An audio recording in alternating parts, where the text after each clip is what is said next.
And we are live. What's going on Facebook, LinkedIn, and YouTube live? It is your man, Coach Rowe. Today is Tuesday. I'd like to welcome you to another edition of the Men's Circle. Man, I don't know about you guys, but it feels like it's this gap was a little longer than previous gaps. Um, but we'll talk about that another time. I don't know. It felt like it was a longer gap, probably because I'm on season break for Wednesday Word and stuff like that. So anyway, what's going on, Brother Bruce? I already see you here in the live chat. Appreciate you jumping in right on time.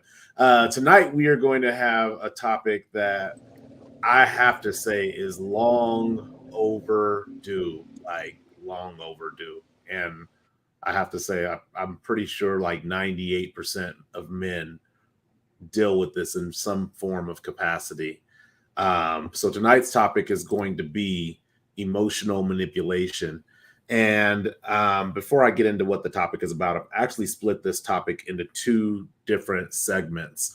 The first segment that we're going to talk about tonight is going to be in the areas of emotional manipulation as it relates to women manipulating men emotionally to get what they want.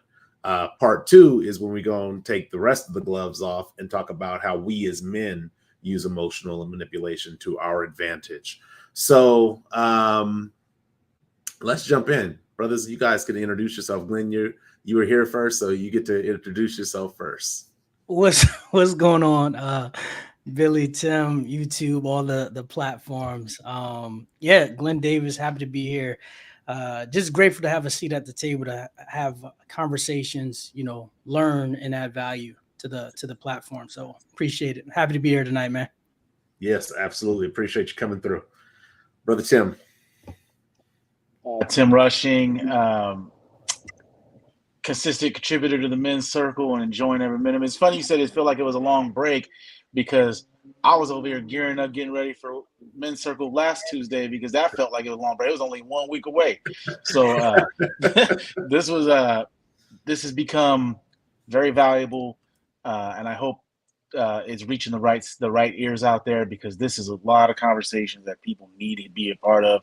They need to feel they're not alone. And one of the things we're going to talk about tonight, it's going to be you're really not alone. Some of the stuff you think you're going through, you think you're the only one. Nah, man, you didn't reinvent the wheel. Everybody's gone through it at some point. Absolutely. Tonight, we're actually going to have the first time that we open up for people who are watching live to join us on stage. You won't be able to join us on stage for the entire show, but you can join us, either contribute to the conversation, ask a question. So you don't feel like you have to stay into the chat tonight. You're welcome to join in on, and I will be posting that link probably in about 15 minutes into the show. Anyway, as always, with all the topics that we start off with, I like to start off with what the topic means to me, and then ask my brothers what the topics means to them. But the topic tonight is something that I am critically passionate about when it comes to manipulation in and of itself, but specifically emotional manipulation as it relates to us as men. So when I started thinking about this topic of emotional manipulation, I mean, I could literally, it's like when they say your life flashes before your eyes right before you die. I could flash all those moments of emotional manipulation that I've gone through in life and the impacts that they've had on me. And so when I think about emotional manipulation, my wife and I actually during dinner tonight, we're having a conversation. Hey, what's the show about? Oh, it's about emotional manipulation that women do to men. Do you think I do that? I think all women do it. Like, I don't think that there's a woman that doesn't do it. And I said, and I don't think it's necessarily intentional, but I think that when it comes to emotional manipulation, there's just so much to unpack in that topic. But when it comes to emotional manipulation with women to men, I really feel like it has a lot to do with the physicality that men have the ability to enforce and inflict that women don't have. So they have to figure out a way to level that playing field. And I think oftentimes emotional manipulation is the tool that is used to level that playing field. So that's what I'm gonna leave that at that spot right there and let you guys jump in and have at it. What does this topic, emotional manipulation, mean to you? You want to go, Glenn? Or are you good? Okay, I'll go. I think you hit a real big key on this, and we'll get into it on our dog in the fight next week, I'm guessing. Yeah. But that's exactly what it is you think about it, and it doesn't even have to be a gender thing.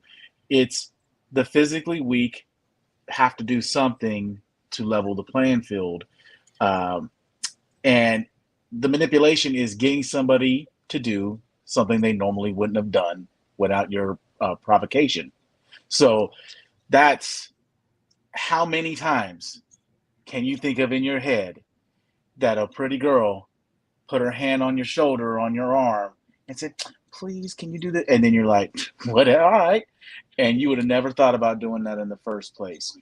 It's funny because you even think about like you see countless reels or TikToks or whatever of, what do you want to eat tonight? You ever notice that you rarely see the woman asking the man what he wants to eat. It's always the man asking the woman what they want to eat, because we get manipulated into that too. Oh, I don't really care. And then you say a suggestion, well, I don't want that. Well, then you do care. So what do you want? And there's light versions of it, and then it's a spectrum, right? Then it gets to the heavier stuff. But that's exactly what I think it is, man, is when someone's bigger, stronger, faster than you, and you can't control them physically, you have to control them another way if you want to get what you want. So I'm right there with you. Yeah, absolutely. Yeah, I would. Tim hit the nail on the head with that one. I mean, obviously, you have a lot of men who may not have an alpha personality in a relationship, and where it is very easily for a woman, whether alpha or not, very easily for the manipulation to come into play in that aspect.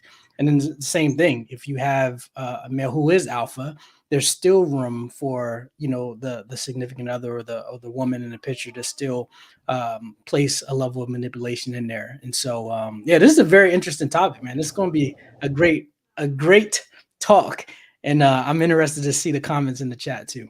Yeah, absolutely. I would love for those who are watching live, share and drop in the chat what it means to you. And I'm going to be bringing in comments from the chat like in best as I can in real time. I'm not going to bring yours in casual. Casual is waiting for the Wednesday word to start back up. I'm not doing that until July.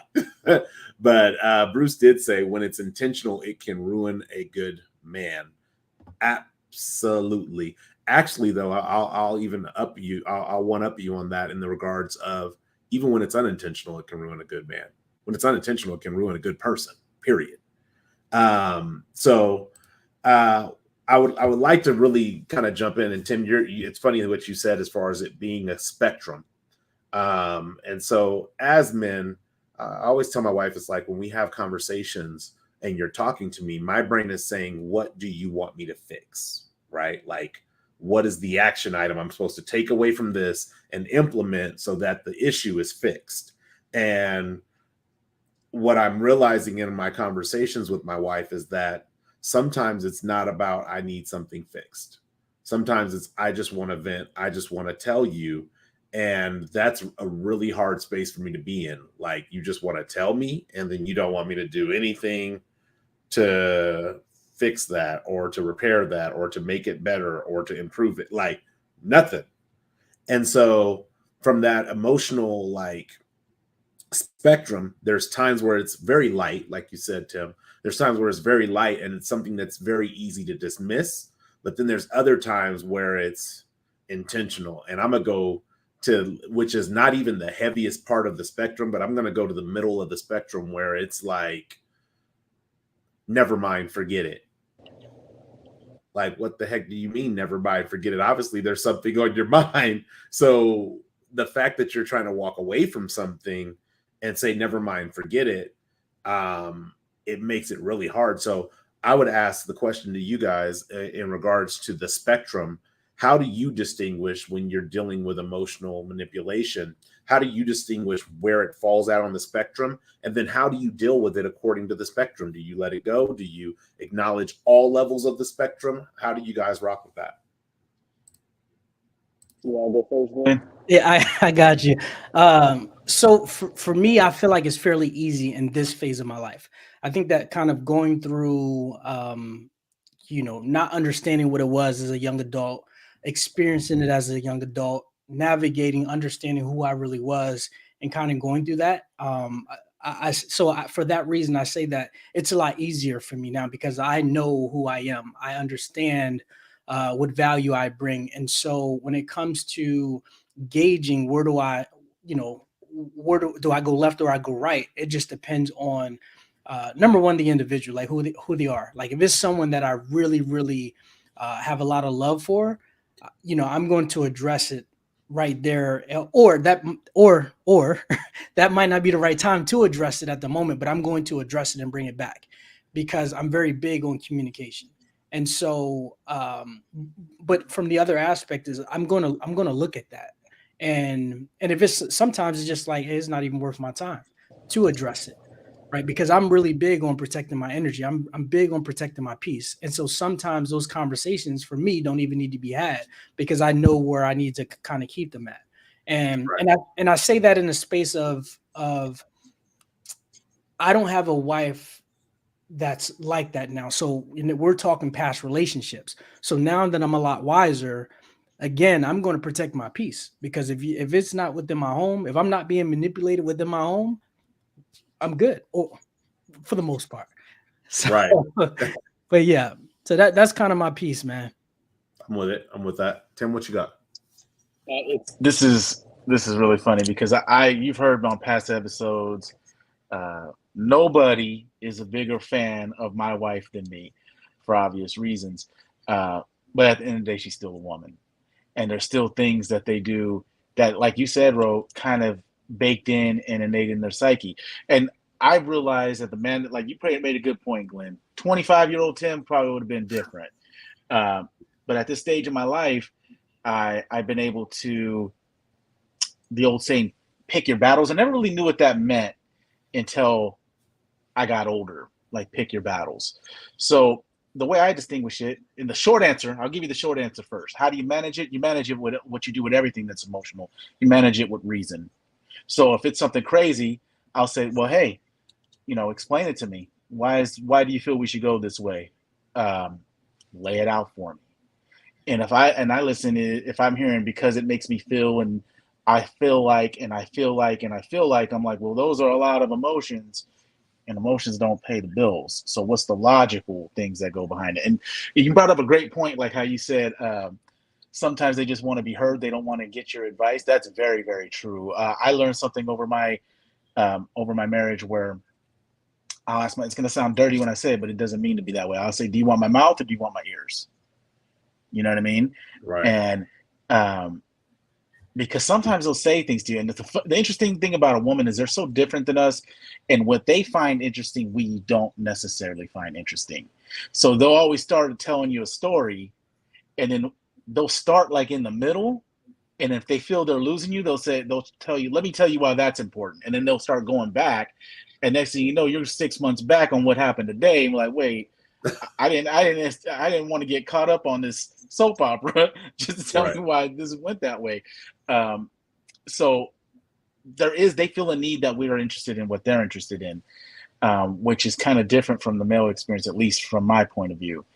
But the way that the short answer is, you just, with reason. Why are we doing it? Why does it make sense to do it? Because I'm going to have mine's going to be based in logic. And that's how you can tell when you're winning a fight too. If for all those men out there that are watching this, if you're in an argument with your woman and you have great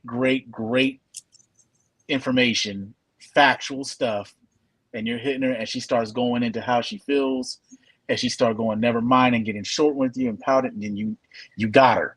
You got her. Don't cave. Don't cave. She might throw a tear into or whatever. Don't cave. You got her. You're winning. But the short answer again is logic and reason. No, I feel what you're saying, and you're kind of in the mind that I am. Not necessarily don't cave. Really quick before I go in, I want to bring in what Casual said. Casual says that's the worst. They just want to tell, and that's almost like I just want to tell you things, and it's like, but what am I going to do with this information? Like, this information that you're telling me typically isn't even involving you directly, so I don't need character development for the people that I'm not going to interact with. Those is your friends or your coworkers or your associates or whatever. I don't need character development for people that I'm not going to interact with. But there's also the amount of words that a woman has to get out in a day. And I used to think like, oh, they're making that up. No, there's definitely a difference. I was actually home since last Wednesday by myself. And there was one day where I was like, dang, have I even said a word? Like, have I said any word whatsoever? Because there's nobody to talk to, and I'm not going to talk to myself. So when they just want to tell, I don't think they realize that our interest in them is not attached to what goes on like in the peripheral of their life. Our interest in them is in them. And I've had this conversation with my wife before where she's like, you're not interested in when I'm telling you the things that I'm interested in. And I'm like, that's like me expecting you to be interested in dashboards. I'm interested in building dashboards because that's my profession. But the difference is she denotes that I'm willing to listen to you talk about dashboard because that denotes care. That denotes love, affection for her. But for me, I'm like, that's not how I love and care about people. So it's really a struggle sometimes when it's like, okay, we're off over here in the wilderness and 40 years later, now we get to go to the promised land. So it's really, really difficult. Another thing I want to bring in before I kick to one more thing you said, Tim. Bruce says, protecting your peace is a great path to walk. But how do you navigate? Oh, I'm going to let you answer this, Glenn. But how do you navigate the loved ones or spouse that continues to use emotional manipulative tactics as a weapon, intentional or not? I'm going to say it's the varying degrees. There's manslaughter and then there's first degree, right? And in the legal system, we handle those differently, right? We don't sentence somebody to death for manslaughter because it was an accident. It was unintentional. But first degree, depending on how heinous your act is, you can be sentenced to be executed. But Glenn, since that was in your path, the peace path, I'm gonna let you respond to that. Nah, I like that. Black belts and everything. No, no, but so I'll kind of answer it from two levels. Number one, the spouse. Just kind of my perspective.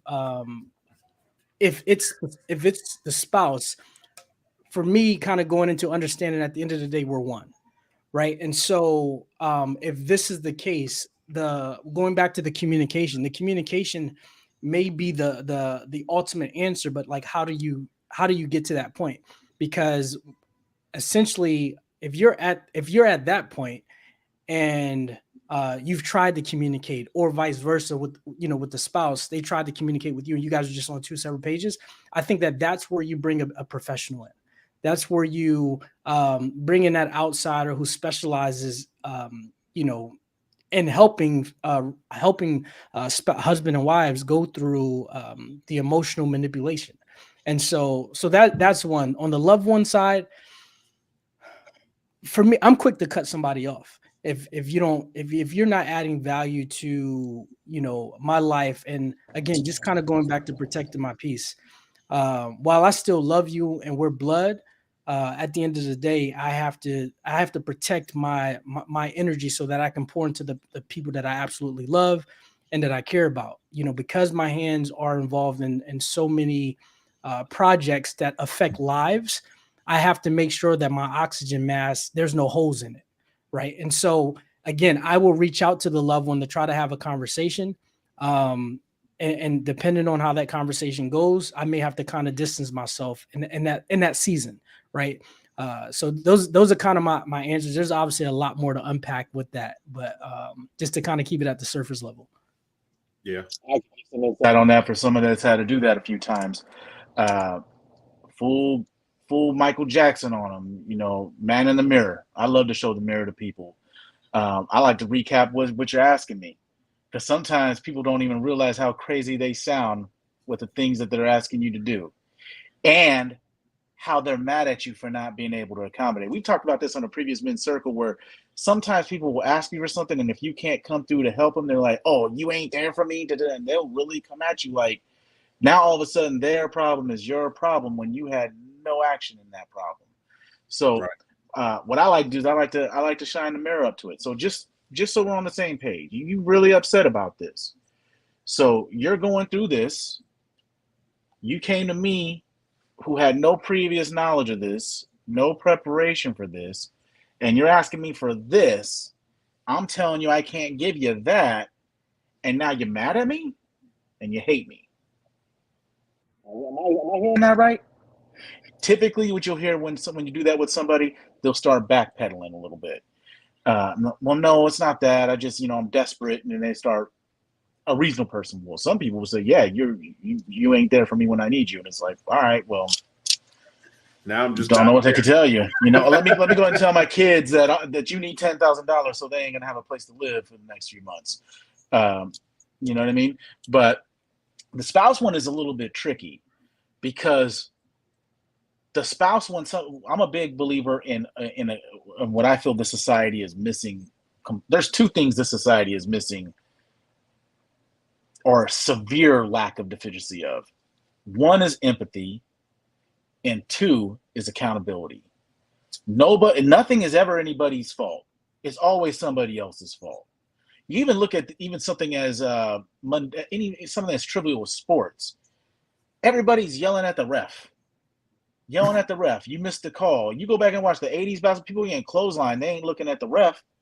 They're looking at trying to clothesline the person back the other end of the court. You know what I mean? And we're in a day now where it's never my fault. It's always somebody else's. And I don't understand. I can't even picture what it's like to be you. And I'm totally selfish. So with the spouse, it gets a little bit tricky because you got to try to get to the root of it. And that's how I knew it was time to go in my previous relationship, is things like that started serving. I started asking questions like, why'd you feel you have to go this route with me? Do you feel you can't talk to me about stuff like that? And then it's a bit risky because it could go either one or two ways. It could either make things better, or it could make things worse. You got to kind of judge. And I'm lucky because I make jokes about my wife in this one today, but her manipulation is all on very small stuff. Like, your eyes are so pretty today. Crumble cookies. They have your favorite cookie. You know what I mean? It's stuff like that. It's nothing like major. But in some cases, it could be that's what the spouse is used to. That's what they've been conditioned to get their way. So that's the way they act. Right. So you may have been enabling this person to do those things for a long period of time where they don't even realize they're manipulating you no more. And Right. it could be what you said, and I think in your question, Bruce, is the unintentional, where they don't, it's reflex now. It's just like I tell my kids, you control how I parent you. If you want me snapping at you, then continue not listening to me.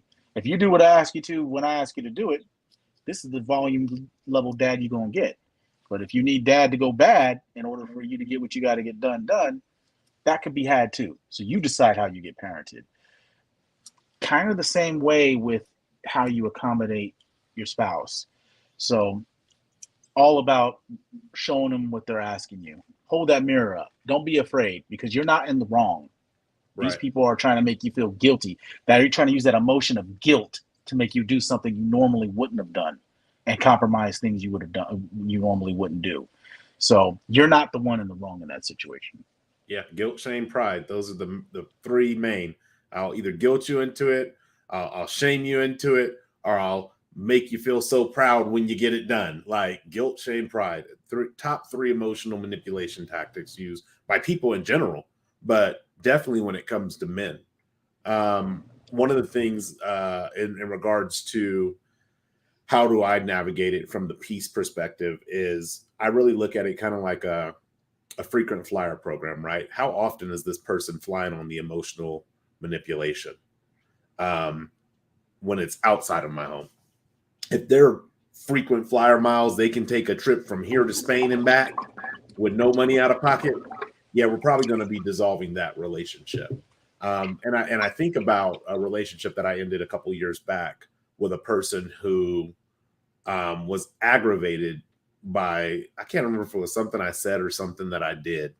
And they were like, "Oh, you're just getting on my nerves." And I was like, "Okay, noted." And I started thinking about how often has this person said stuff like this. Not that it was like rude the way they said it, but it was like, apparently I'm not getting it. And for us to be friends as long as we've been friends and I'm still causing agitation to you, I'm going to go ahead and dissolve the relationship. Like, I don't think you're a horrible person or anything, but I'm going to dissolve the relationship. And the relationship ended, like, done. And I'm sure, like you said, Tim, we train people on how to engage with us. No different than a baby that cries and then gets a bottle and says, okay, when I feel like I want that thing that they put in my mouth, I need to cry. We help create that condition. The problem is that once we create the condition, it's a lot more work to uproot it and reset it. And that's where the spouse comes in at. Loved ones, friends, they can come and go. Like, I love people, and if we're no longer cool, we're no longer cool. It doesn't mean I don't like you. It's just like, I need, like you said, Glenn, I need to protect my energy in this particular space. But when it comes to spouses, if you're going to stay in your marriage, you got to reset it.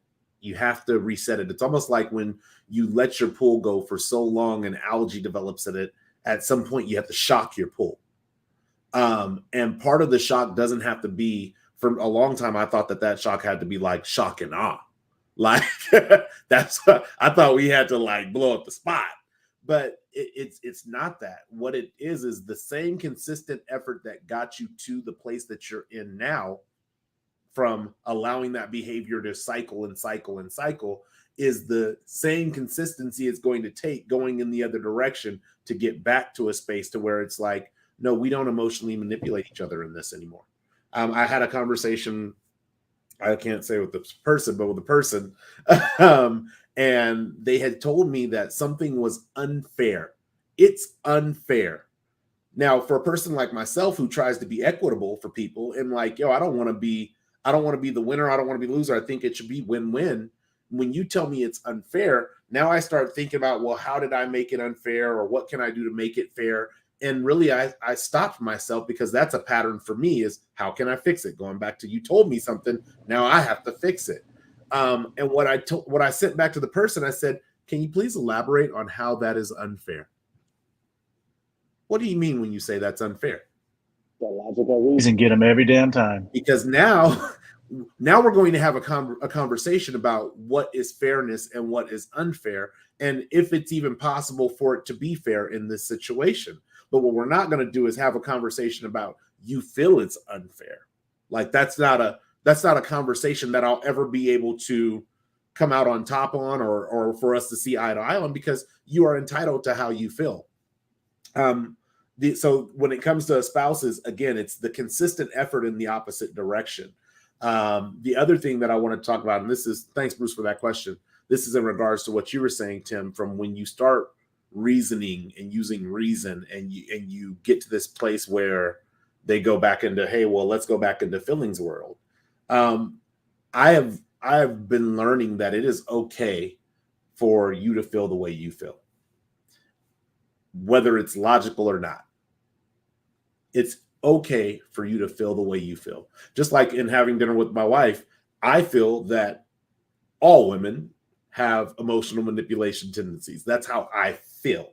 Now, I'm sure we can go into statistics and get the factual information from it, but how I feel is all women have emotional manipulation tendencies and or behaviors. And I'm entitled to feel that way. And so when I'm looking at my feelings and saying, this is how she feels, she's entitled to feel that way, even when it's disconnected from the reality of the situation. And so what I've started doing is being, like I said, consistent when I call out my wife on, hey, okay, you're talking about how you feel. We had a conversation maybe like a week ago or so about trust. And we were talking about my cell phone, and my cell phone has a password on it. My wife does not have the password to my cell phone. I have the password to my wife's cell phone. And she was like, well, I feel like you don't trust me. And here we go with the word feel. And once it starts with feel, it's like, yo, what do you mean I don't trust you? Like, we have joint bank accounts. We have real estate in each other's name. Like, if something happens to me, my assets and everything that I have worked for goes to you. And not only that, you can go wherever you want in the world without me. Like, If she said, babe, I'm taking a girls trip to Spain, enjoy. See you when you get back. I'm not blowing up your phone. I'm not FaceTiming you. Show me where you at. Show me the room. I want to know. I'm not doing any of that. I'm simply, I trust you. I'm like, however, for me, logically, because we've had issues with my cell phone, some caused by me, some caused by her. But because we've had issues with my cell phone, for me, logically, I'm like, I know how I feel logically about if my privacy is violated. Like, you're my wife. I don't really have any secrets from you. But if my privacy is violated again, I know that that's like a breach of trust for me, that I'm not going to be like, yo, it's cool. Let's go ahead and reconcile this. I'm like, I might leave. Like, I might leave our relationship over a breach of trust. And so for me, I'm like, I'm trying to protect our relationship, because to me, the benefit of you having my cell phone password doesn't outweigh the fact that if you go into my cell phone and you're in something in my cell phone that you have absolutely no business being in, it's going to create a trauma in me, because it's not even from the relationship that I have with my wife, but I could probably count off 5 relationships where people have read my journals. People have read my cell phone text messages. People have violated my privacy. And because of that, now I have this steadfast, like, it's like, yo, you violate my privacy, I am done. Because now that's just like, you want to know what's in my head so much that you're not willing to just talk to me about it. You're not willing to just ask me about it. And some of that is a bounce off of her triggers. In my wife's case, a bounce off of her triggers, because she's like, well, I've been in relationships, and in our relationships, there's been things that haven't been told to me where I would want them to tell me. But when you're right, Bruce, when you establish those boundaries, it's really hard to,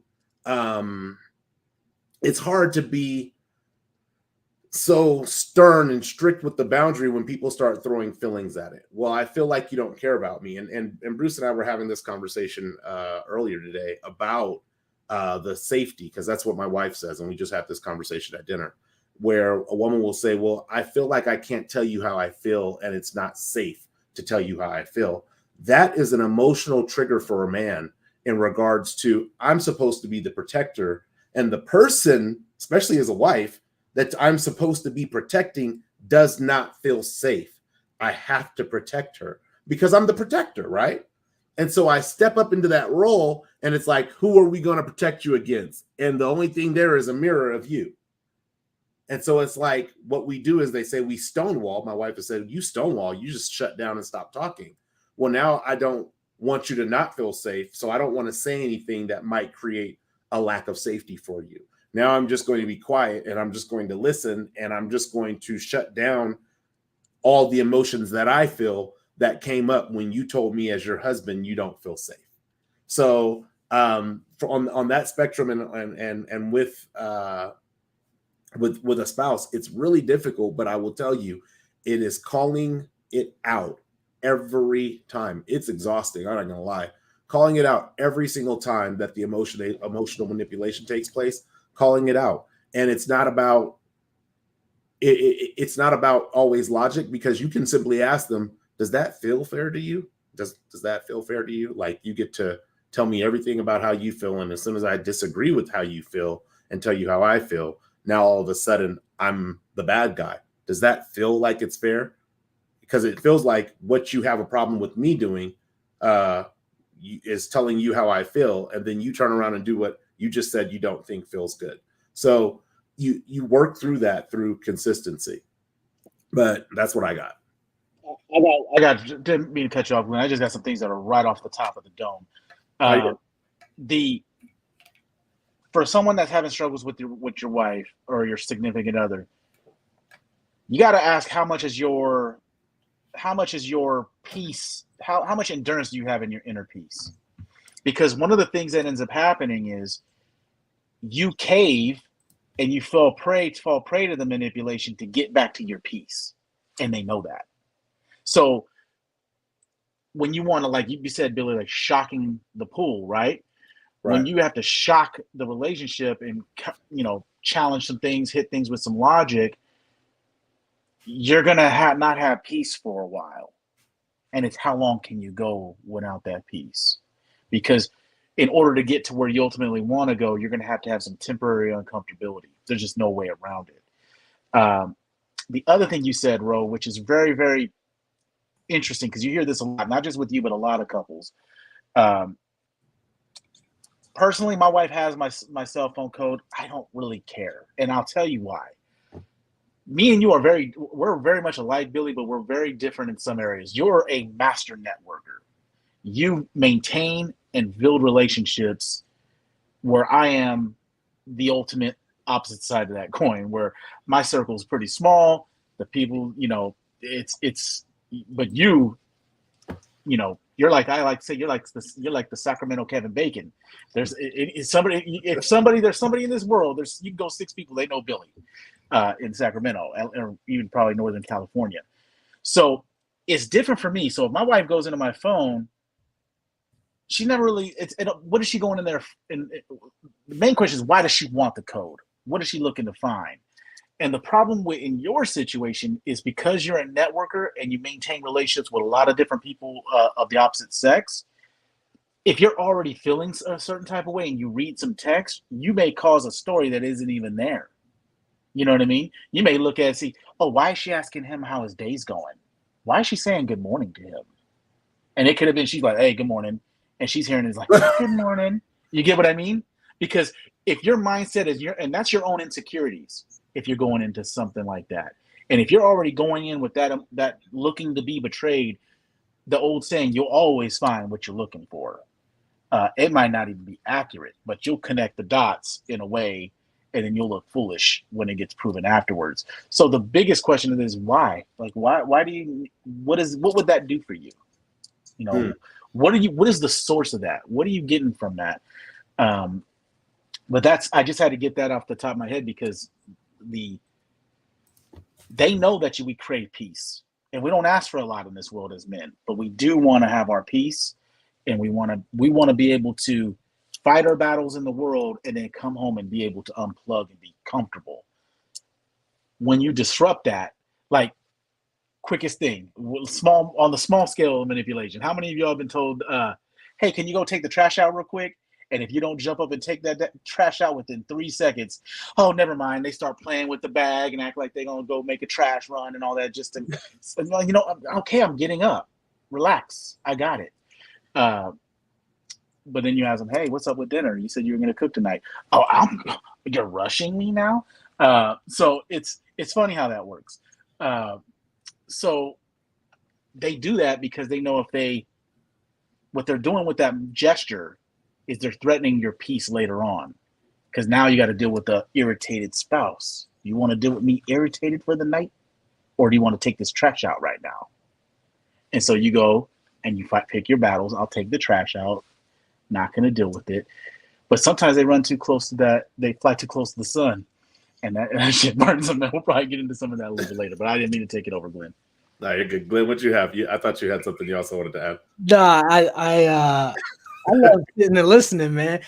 Tim over there telling somebody's story, like actually telling 90% of men's story. No, I kind of lost it. It was something that you said, but the word insecurity popped in my head.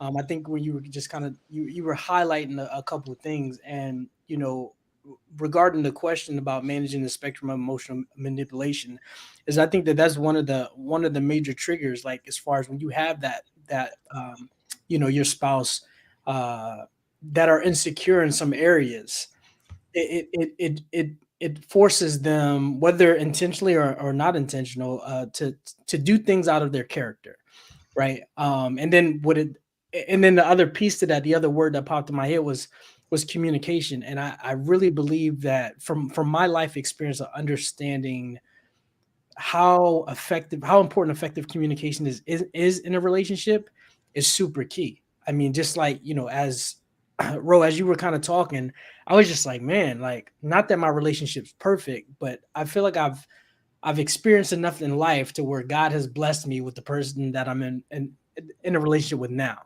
And it's just, it reminds me of how important communication is, how important it is to have to not be insecure in different areas, and or if you are, to communicate that with your partner. Right. And while it may not be easy, this is why the communication is key. And Ro, you said something else. I know you're a very, very logical person. And so the question, not so much to you, but I guess I'll put it on the table, that popped on my head is because a lot of people are not logical, right? And so when you're in a relationship with someone who's not logical, like how do you deal with that? Like how do you have these conversations about emotional manipulation, or just conversations in general that may particularly impact your relationship, to where you don't start to spiral backwards and versus going forward? I'm going to answer that. I want to type that question. How do you have uh I conversation? shot it from the hip, so I don't know. No, How do you No, have you're good. logical? I got it. How do you have How do you have conversations? logical conversations with illogical people? yeah. Pretty Right, much, exactly. Right? That's what I was trying to get to. Thank you. Logical conversations. My wheels be going so quick. Logical No. people. Hopefully, I spelled that right. Don't judge And me. so while you're typing, the reason why I say it is because, just in my experience of being in many relationships, um, both with someone who thinks very logical, and others who don't. And me, same thing. When I was younger, I shot from the hip a lot. I wasn't so logical and didn't take time to like pause and think and reflect, versus now. So kind of looking at myself as a man and those two completely different chapters, like I said, that's what kind of sparked the thought. Yeah. No, I feel where you're going. And for me, when it's the illogical part, I think this is why it's really important to like know your spouse. And my wife and I are still getting to know each other, and I think that's a lifelong endeavor.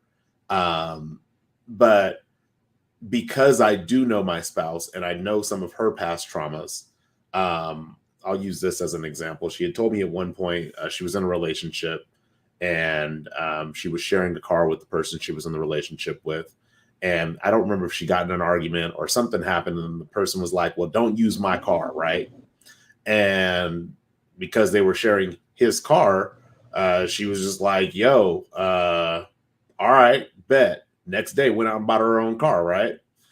So we had this argument about this is what's so funny. I've really tried to like let arguments go, so I kind of forget them and then they come back to mind. But we had this argument, and she was telling me about like how she felt, how I approached her. Like she was like, I felt like you were really disrespectful, and you came at me this way, and this, that, and the other. And I told you you could come back and do and get what you had left. And I was like, okay, so somehow this is on me. And this is a question I'm going to ask after. Somehow this was on me, because for a long time in my life, and still some areas of my life, when I'm dealing with either emotional manipulation and or just regular straightforward conflict, I have a choice that I make. Do I go numb or do I go nuclear, right? Numb or nuclear. The two ends. You get two ends. Which one you want? And so I really took like some time to think about what she was saying, but I also took up some time to think about the ridiculousness in what she was saying in regards to, well, you could have come back and picked up the thing that I said you couldn't take with you when you left. And so what I did, instead of trying to combat with her on a logical sense, like, does that make sense? Does it make sense for me to come back? That's going to just further disrupt my peace. So what I did is I actually used, because I know her, that story about when she went out to go and buy a car, because somebody told her, you can't use my car. Don't touch my car, right? I said, so put yourself back when you were in that situation. You have this argument. The person says, that's my car. You can't use my car. The next day you go to the car dealership. If while you're at the car dealership talking to the finance manager about getting your financing for your car, this person calls and says, baby, I'm sorry. I should have let you take the car. I was tripping. My bad. You ain't got to buy a car. Come on back to the house. I love you. Right? If he says that, are you buying the car? Yes or no? She said, I'm still buying the car. Exactly. So when I was trying to leave the house with the item that I didn't leave the house with, and now that I'm away from the house and you're telling me I can come back to the house and get it, it's no different than how you would feel if he called you and said you can now use his car. It's no different. And so when you say, how do you converse logically with illogical people, you have to use their experiences, because if you use your experiences, going back to what Tim said, it goes back to that accountability and lack of empathy. Well, that's you. That's not me. No. Let's use you. Let's use your experiences and talk from a space that you can relate to. No different than talking to my son about, hey, yo, how you feel about somebody calling your mama out their name is how I feel about my wife. Nobody's going to disrespect her. Now it's not, yo, ain't nobody going to disrespect my mama, my wife, my sister, my auntie. Like, no, I'm going to tell you how you feel in this moment. According to you, how you felt in this moment is how I would feel in this moment right now. And how you felt in that moment, illogical or not, like now I'm out and I'm going to go and buy a car, whether you felt that way, it was logical or not, that's how you felt in that moment. And nobody could dissuade you from that logic of, I need to get me a car.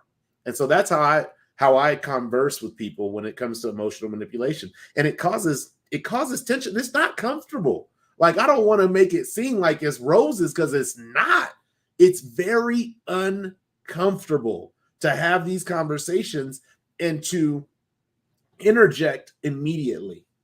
Most of the times we will just, whatever, I'm going to just let it ride. I'm going to let it slide. Like you said, Tim, I'm going to take the trash can. I'm going to take the trash out now. And then we find ourselves sitting at the trash can for 10 minutes on our cell phone because we just don't want to go back in the goddamn house. Like, so that's how I deal with it. I try to really know, when it comes to my wife, I try to understand her past and her experiences enough that I can reflect and parakeet her experiences to her. So that way she's not hearing how I feel, she's hearing how she felt. That's what I got. Makes sense. It makes a ton of sense. Man, I'm gonna give you a little. Hey, Tim looked at it. He said, "I'm about to go in." No, I'm gonna give a little. I'm gonna give a little preview of next week, right? When we talk about manipulations we do, because I think part of it is you got to think, right? The illogical person. Where do they fall on the spectrum of being illogical? Are they always illogical? Are they sometimes illogical? Now, does their, I guess, episodes of manipulation, do they stem from prior traumas, or do they stem from the things that are socially baked into what a woman does to kind of get their way? So there's a lot of that to go around. The short answer to that question is the juice worth the squeeze? I love sports. I'll give you a sports analogy, right?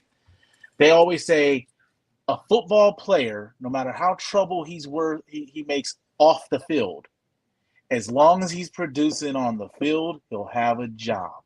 Once that production dips and he's no longer worth the off the field headache, he is gone and out the league. So I think what you have to think about is, where does that fall? Or is it always where it's just 90% stress and irritation and 10% peace? Then that you got to maybe have to do some analysis of why you're in the situation. Sometimes you're in the situation because, and a lot of people feel this way, it's not that you're with somebody because you love them anymore, it's because you're so intertangled with them financially, and it's hard to undo that knot. So the path of least resistance, the easiest path, the path to the present peace, is to just put your head down and let it go. The problem with that is that crap stacks up on you, and it stacks up on you, and it stacks up on you. And then you stub your toe one day on the coffee table and everybody in the house dies. So it's like, sometimes I'll hear these stories. Like when I was a kid, I'm like, man, that's messed up. That one thing happened and that dude killed his whole family. And now that I got older, I'm like, and I have people that have told me like situations that they dealt with, and I'm like, nah, I want to know what happened that led up to that. This is a crazy scenario. This person happened. I'm not convinced. I mean, of course you got your cycles out there, but I'm not convinced this was, I had a bad moment, I had a bad day. Nah, you've been dealing with stuff and suffering that we talk about in the men's circle, suffering in that silence, not processing, not being heard, not feeling getting your needs met, and you flip and you flash. But one of the ways I deal with like my wife, she's very logical, is I compliment her in a way and I show her things. And I'm like, see, this is what most men have to deal with their women. I'm so glad I don't have to deal with that with you. You're so this, you're so that, you're this and that. So anytime she starts finding herself going down that road, she'll have that plugged in the back of her mind, like, oh, but I ain't like that. So I can't come at him like that. So, So in a way, like, I was very reflective in the end of my previous marriage. I was like, okay, what was my part in it? What was her part in it? What am I looking for in a person? What do I need from that person? And in a way, I kind of, when we were dating, the courtship was really like a extended job interview. Like, I wanted to see how she responds to certain things. I asked her questions about her previous relationships, why she felt those didn't work out. And one of the only women I've ever talked to in my life that started off with what she could have did better in her relationships. And I was blown away. Because just about every other woman I talked to, and it was a chaotic year and a half in between the previous and her, there was a lot. No, it was always the man's fault. Right. He didn't accept me. He wouldn't let me be me. And I remember one of the very first things, we were probably 6 months dating at the time. And she went out with her girlfriends. And she was like, I'm going to go out. I don't know when I'm going to get back. And I was like, all right, okay. And I don't care. And her friend called me. I had to go pick her up because she had too much to drink. And I came and I brought her back to my place because we were not living together at the time. And the next morning she said, you never called and trying to find out what I was doing. I was like, that's not how I operate. And she was like, why? I was like, because I could pick up on cues when you're doing something. I don't need to see a text message. I could recognize when you're distant. I could recognize when something like that's going on. If I ever feel the need to go check up on you, I probably already know. So I don't need to sacrifice my peace living in that insecure state. If you're doing something that's going to surface, it'll come up. And when it does, I'll deal with it. And as nice and contrite as you see me being with you now, you're going to see that as being cold and separatist when that happens. You're going to be like, man, you have no emotion. You just cut me off. And the answer to that will probably be, yeah, you're right. Because I take it as a betrayal and I no longer see that person anymore that I've seen. But it's,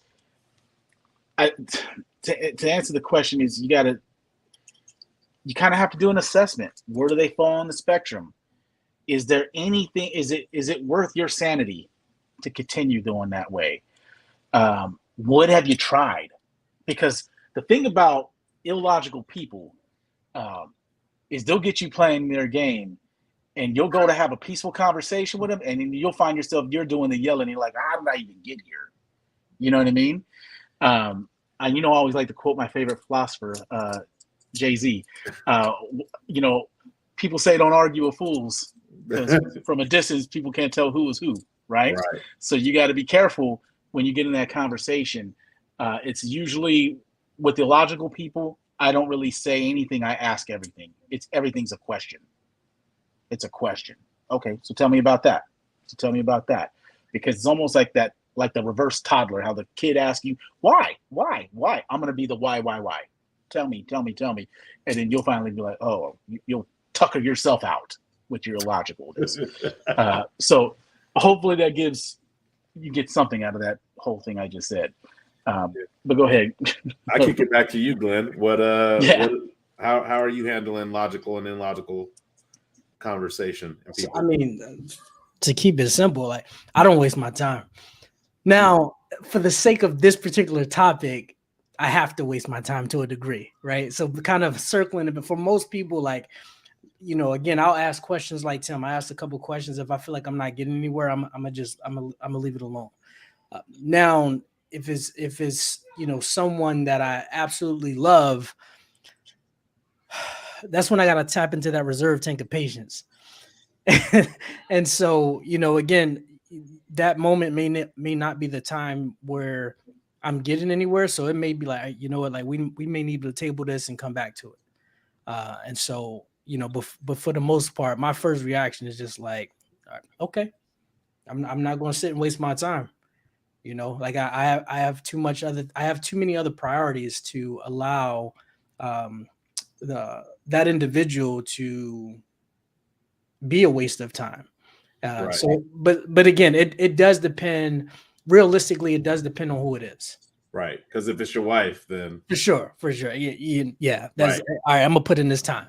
Right. Exactly. No, and it's honestly, it's not a waste of time because, like you said, we're one unit. Then I'm putting in time to us, and this is to grow and help us develop. Yeah. One of the things that when you were just saying that, I think about how sometimes the illogicalness is not rooted in a lack of history, but it's rooted in a previous experience that they've had with you. Sure.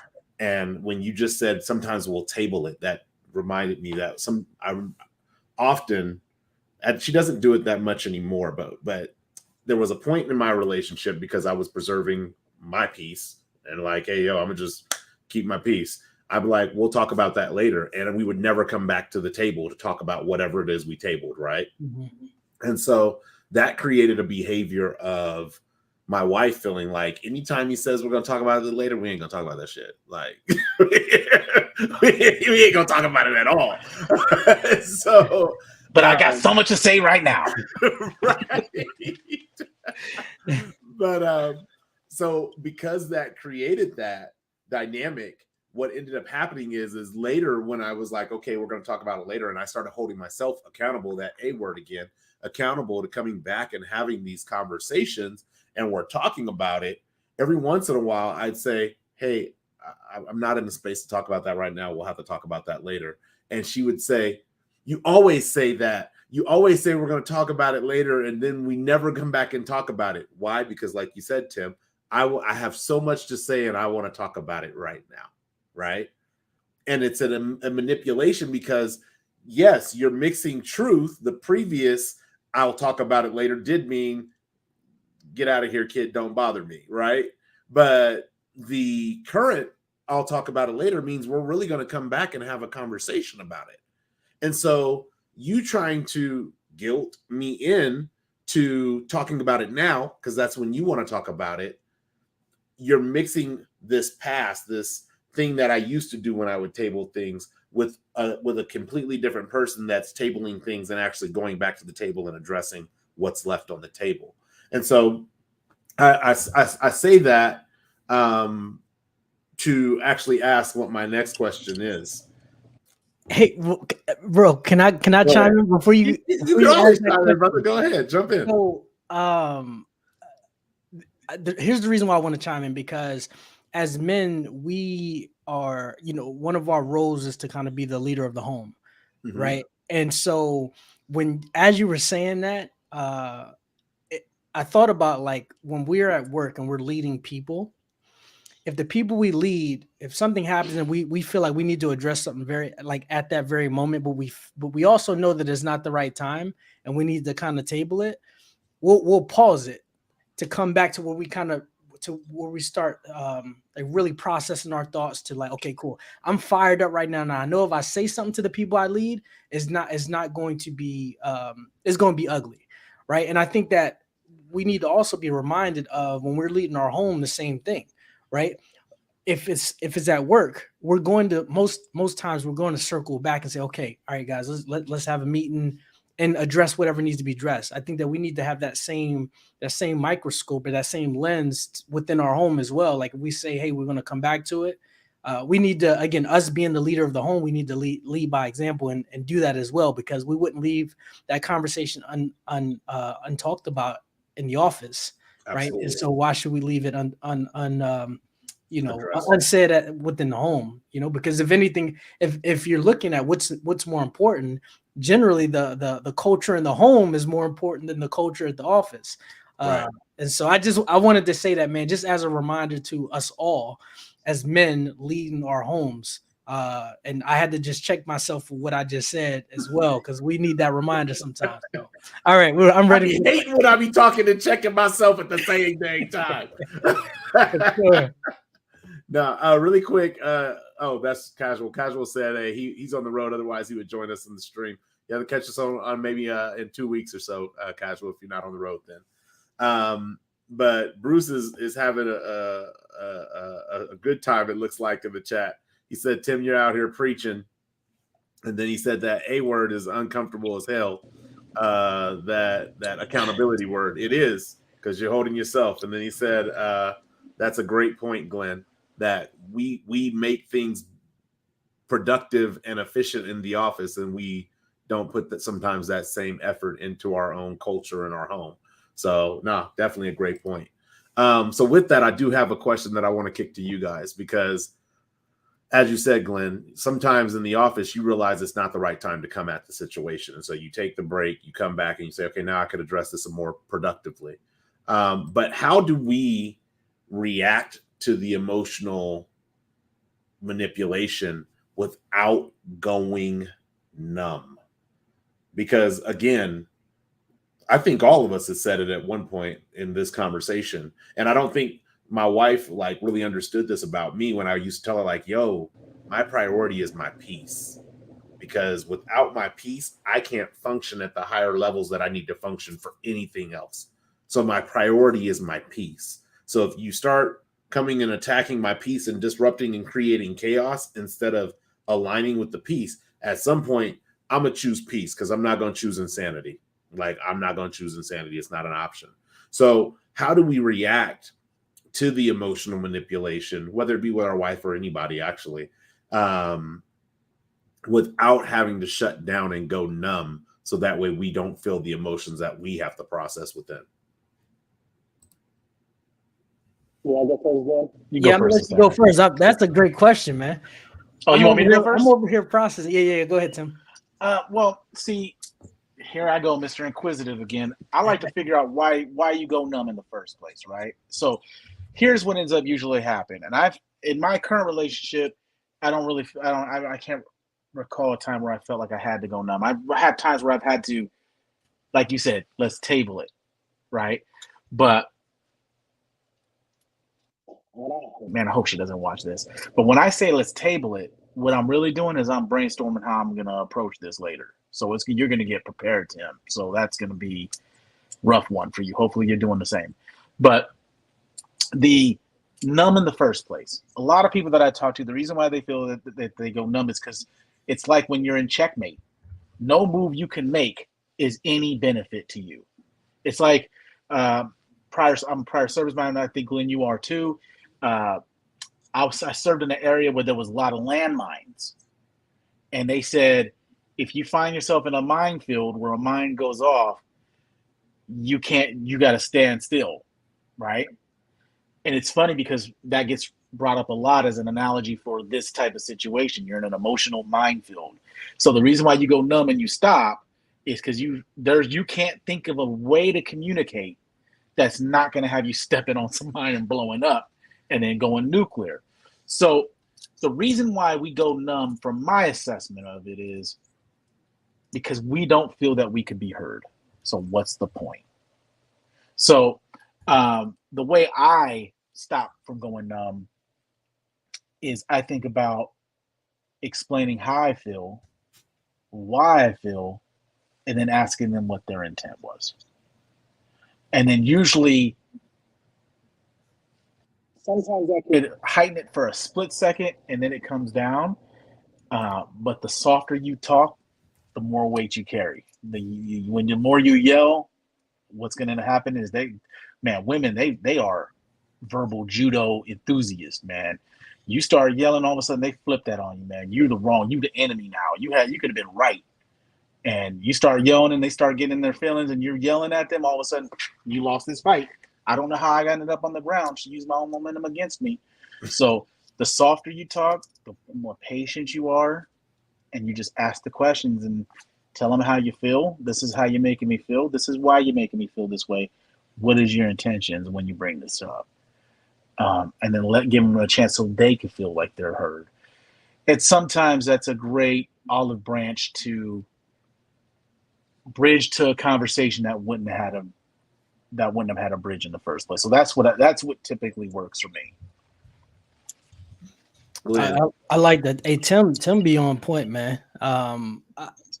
For me, there's in addition to what Tim said, because I think that's probably number one, right? And so number two for me are three things: pause, reflect, and communicate. Right. Number one, I say pause because just doing that, I know for me, actually, Ro, you mentioned I'm either on this side of the spectrum or I'm either on this side of the spectrum. And I know for me, I've always been like this since a teen. Like there's no middle with me. I'm either, most people day to day, they're like, oh, he's always smiling. He's such a happy guy. But I have a switch, and I've tried to learn how to keep things in the middle at times. But I mean, I'm 41 years old and I'm either on the left or I'm on the right. And so the reason why I say that, I also had to learn within that, hey, because you don't have a middle, you need to pause, right? Like if something happens and you need to have a conversation with your wife or a conversation with whoever the case regarding you feeling like you're being manipulated, before I go off and react, I need to pause. Like I like to sit back and observe in many areas, but that pause allows me to reflect so that I can come back and communicate, and not just communicate for the sake of talking, but effectively communicate, right? Like I want to make sure that not only am I getting off my chest and expressing how I feel, but also tying logic to why I feel the way I feel based off of what was just said or did. But also, allow myself to allow my gauge to be down to where I can actively listen so that I can come back and respond if it requires a response. And so, like I said, man, for me, is those three things in addition to what Tim said, like pause, reflect, and communicate. I love that. Real simple. Reminds me of the REM technique: reflect, identify, and then motion. Like that's a method that I actually talk about in my book, where it's like, yo, you got to kind of reflect on what was said, because when you reflect on what was said, you'll actually start finding the triggers and why you're being triggered, or why you're defensive, or why you feel, like you said, the way you feel. So I'm with that. Pause, reflect, and communicate. Hey, shout out to the author on the call. That thought was inspired by when I read that paragraph. So no, I think for me, I used to think in order to have the calm voice, I had to go dumb. I think that's in all the reflection that I've done. It was like, all right, I got to disconnect from this so that I don't tap into this raging inferno inside my chest and then make it a shouting match when it doesn't need to be a shouting match. And so it's realizing for me, without going numb part, it's realizing that you don't have to disconnect from your own emotions, but you do, I will say, you do have to disconnect from your emotions if you're not doing the self-work. Like, emotions are mofo, and especially emotions that you don't interact with, you're novice in that interacting with them. And so the worst time to try to like practice using like an emotion that you're a novice in is during a time of conflict or during a time of high stress. And so for me, I think a lot of this, even from the emotional manipulation standpoint, comes down to a lot of self-work that we have to do, that we're behind on. I'm not even going to say we have to do, that we're behind on as men. And whether you call it machismo or the tough guy or whatever you want to call it, being in that state requires you to neglect a lot of nutrients that are necessary for certain emotions to thrive. And so if we're not doing that self-work, you only really have one of two options: stay plugged in, fly off the hinges, or unplug, and now nobody can watch TV. Like now there's no entertainment, no drama, no shows coming on tonight. So for me, when I started thinking about this question, that was one of the things, is like, we got a lot of self-work to do emotionally for ourselves to become familiar with how to navigate. I remember having a conversation with my wife, and we were talking about like, yo, like for you, when you do these passive aggressive acts, you're just like, this is a passive aggressive act. It's not a big deal, but whatever. So going back to that, never mind, forget it. To me, that's a passive aggressive act. Growing up in a house where there's domestic violence, I'm like, yo, we attack aggression with aggression, whether it's passive or not. So now here I am coming with full on aggression, and you have gone from being my partner, my spouse, the love of my life, to an adversary. And once we're in that adversarial relationship, now all rules and bars, all rules, what they say, no holds bar. Now all rules are off the table. Because I'm telling you right now, if I ever get in another fight in my life, there are no rules for me. I'm winning. That's the only rule. Like, I'll hit you with a chair. I'll hit you with a bottle. I'll hit you with an elbow. Like, there are no rules for me when it comes to fighting at this point in my life. And so you put yourself in an adversarial position with somebody who you're like, yo, you're trying to attack me through this emotional tactic that is going to severely disrupt me, not only now, but even after now, because I did that Wednesday word. I can't even remember the title of the Wednesday word. I do so many Wednesday words, I can't remember the title, but I was saying how our experiences, they don't happen in isolation. We experience something here. We experience passive aggressiveness. We experience emotional manipulation here, and that carries with us to the next event. And so it's no wonder as men, we hear our wife say, Tim will tell you, my wife was upset with me for playing video games. So I've dialed down my video game playing quite a bit. But my wife, I remember one time she came down and I was still playing video games, and she comes down and she said, she was getting ready to say something. And I remember in my head, going back to our own insecurities, I'm like, here we go again. Like, why can't I just be down here peacefully playing video games? I'm not bothering nobody. I'm not hurting the world. I'm not out talking to, there ain't even no girls. The only girl on the game is my boy's wife. Like, come on, what are we doing? Like, but I'm carrying these experiences, and they're building up and they're building up and they build up. And then what happens is we say, next time she come down here, I'm not even going to take my headset off. We go numb. We unplug. And then that creates a whole nother host of issues. Really quick before one of you jump in, I want to bring in the things from the chat. I'm telling you, every man has said peace tonight. Yes, peace is priority. Welcome, Tuliki. I hope I said that correct. And then Bruce says, man, y'all dropping gems. Tuliki off the top rope. I love like reading things in the moment. That's hilarious. He said, dropping gems and elbows. All right, I'm with that. Go ahead. So to close this segment out, or not this segment, but this particular question out, is there anything else that you guys want to add or you brothers want to add? I'll just say this. Thank you so much for the compliments, being on point, dropping gems and all that. I'll tell you straight up, the reason why I have a good insight is because I stepped on a lot of damn landmines. So I am wounded for y'all. I'll put that out there. But I'll tell you this, Billy, and not to make you like a direct case, but I'm a really big fan of your wife. I've shared this with her. I've shared this with you. Some of the conflicts that you have, I've told you this. I want you. She's not really. It's not really because of you. It's right. You are the one that has to show that what she's gone through the past isn't the norm. Or maybe that was the norm, but you're the exception. And that's it sucks. But sometimes people haven't had the best experiences, and I think part of that is when you have something that's going as good as it is, you start questioning. Every time I've been in my life and things have been going good, that other shoe has dropped. So I think part of that is just her looking to protect her.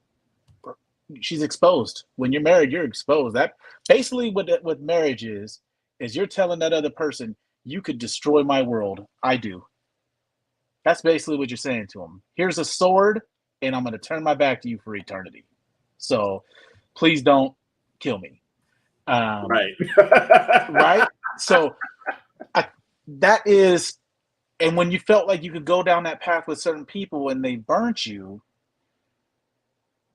it does take some kind of getting used to. So I know I'll speak, and I know you didn't say anything bad about her because you're married to her, so you're a great decision maker. But I think she's a microcosm of what a lot of women have gone through, which we'll get into in part 2 of this. Is a lot of the reason why women emotionally manipulate is because we did it to them first. In a lot of cases, we did it to them wrong, and it compromised. Just as one bad woman with bad intent could damage a man forever, the opposite is true, man. You could be the one to have to untangle that knot down the line. But that's all I'll say to that is when we're in places like this, you just got to try to think of what the root is, and you're not the mess. Like, I've gotten pretty good at when the rare times my wife does kind of get emotional and upset, first thing I usually ask her, hey, are you really mad? Is it me that you're mad at? Is all this directed at me? And that usually catches her because she's like, well, I can't say yes to that because it isn't true. And I'm like, so tell me what's really going on. What's bothering you? What's really on your mind? And that usually opens up the gates. So I've gotten really good about of hearing the message and not the volume of the message or the anger in the message, taking the good out of it. I'm with it. I'm going to move us to the next question. And again, just a reminder, I put the link back in there. If you want to join us live on the stage, I mean, only for the brave, but jump up there. You can follow the link, join us on the stage, chill with us for 5 or 6 minutes or so, and get your words in. But the next question I have is really as we begin to kind of like turn the corner on the show. So I would like to believe we are all aware that that emotional manipulation is out there, right? We're all aware of that. That's not an unknown factor for men. We are all aware that that's taking place. My question then would be since we know it's there, how do we allow ourselves allow ourselves not to be emotionally manipulated? Like, how do we set those boundaries? And, you guys are both servicemen. How do we set that perimeter to where we are seeing emotional manipulation before it actually has breached our borders? And now it's like, now I got to fight you, like, because you're already here. So how do we begin to not allow ourselves to be emotionally manipulated? I would say number one, you have to understand and identify what emotional manipulation looks like, right? Because while we talk about it, people, are turn a blind eye to it.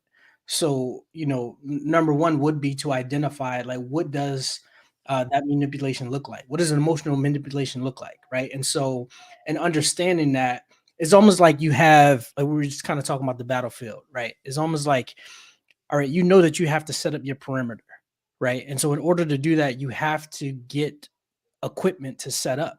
So that equipment are those tools that you need. So if you don't know what the tools look like, you can't start putting barriers and setting up a perimeter. So the same applies in life, right? So being able to identify what those manipulative tools look like, and then for you understanding, okay, these are things I'm willing to accept. These are non-negotiables.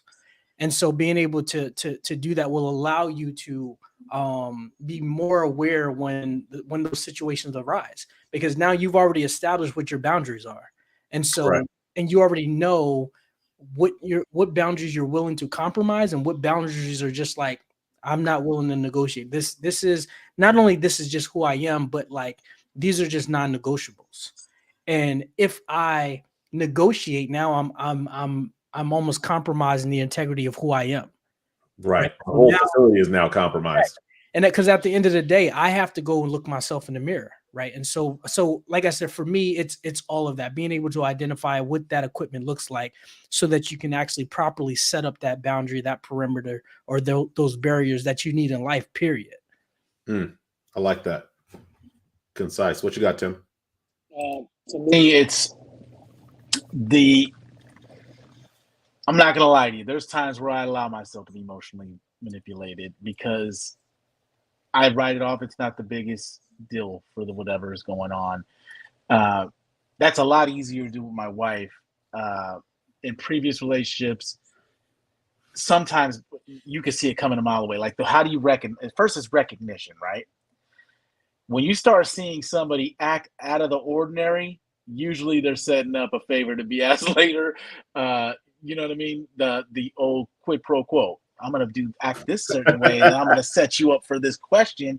I'm gonna go lovey dovey, and then I'm gonna whisper to you that what I want. You know, and in previous relationships, that was always really, really easy to spot. My eye. You sometimes you even cut it short. Like with your kids, like my kids, I cut it short. I'll just say, all right, can you get to what you want? I know I'm the greatest dad. I know. Thank you. What do you want? Right. You know what I mean?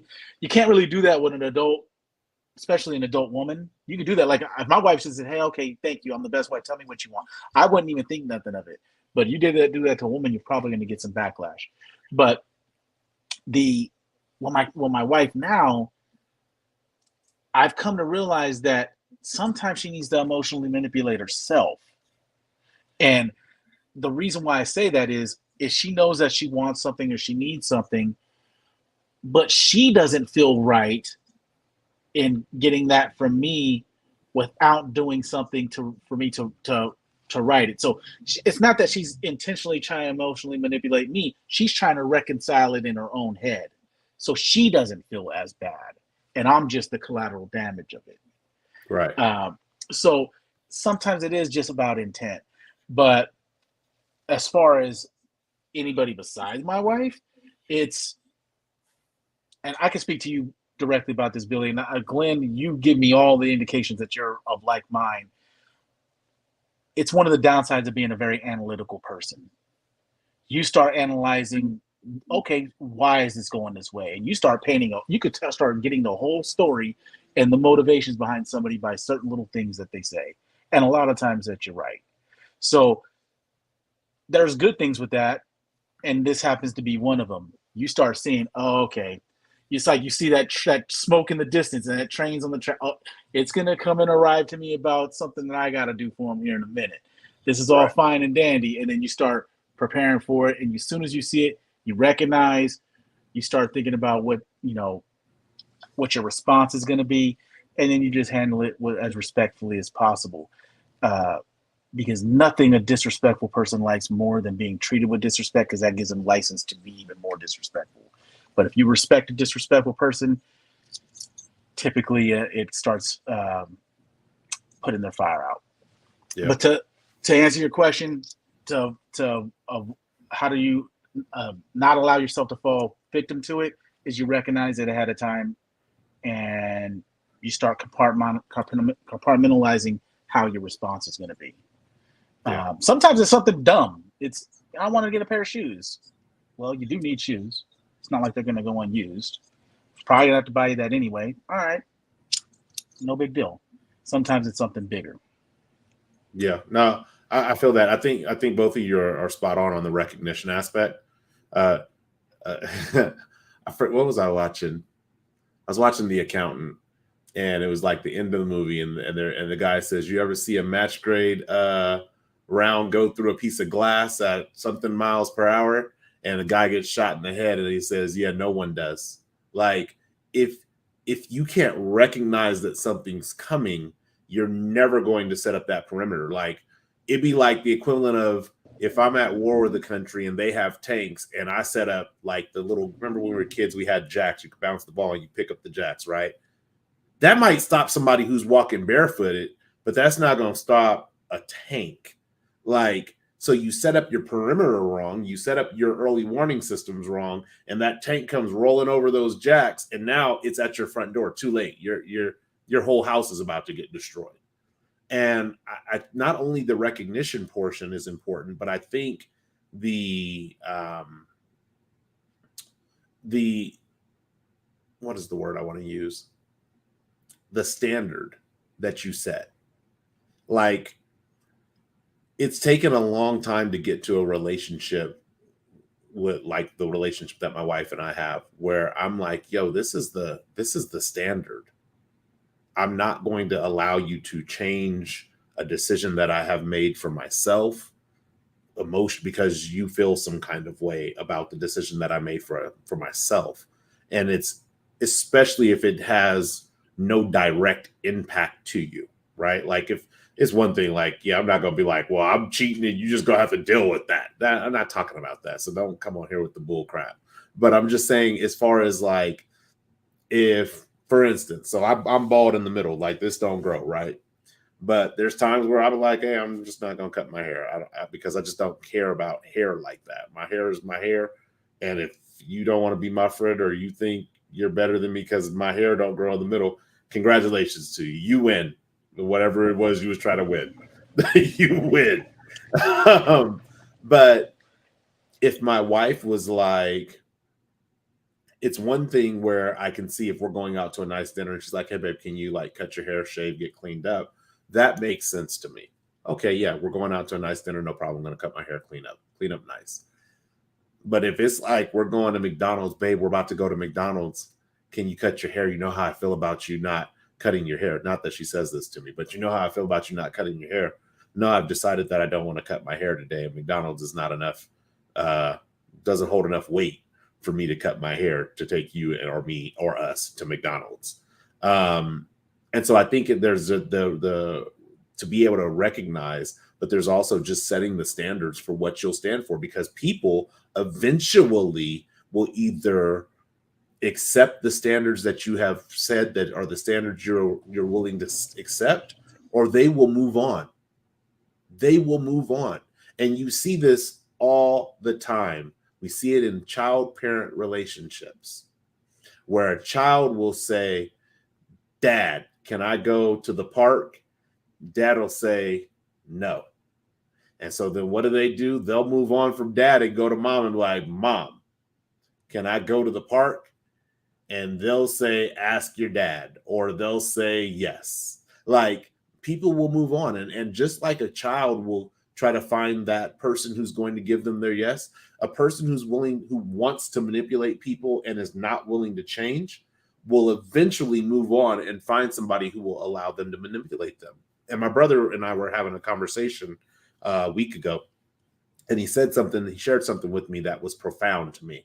He said, I was listening to a podcast, and the woman on the podcast said, look, Billy, at the end of the day, it's easier to break the mirror than to change the reflection.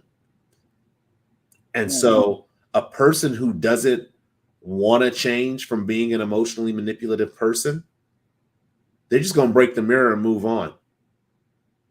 Oh, this dress or this shirt or this hat or whatever looks good, looks bad on me. It makes me look fat. It makes me look skinny. It makes me look ugly. Whatever. It's not my color. We just gonna go to a different dressing room with a different mirror and probably with a different hat. But we're not really going to change very much about ourselves that make us feel that item makes us look unsavory, we'll call it.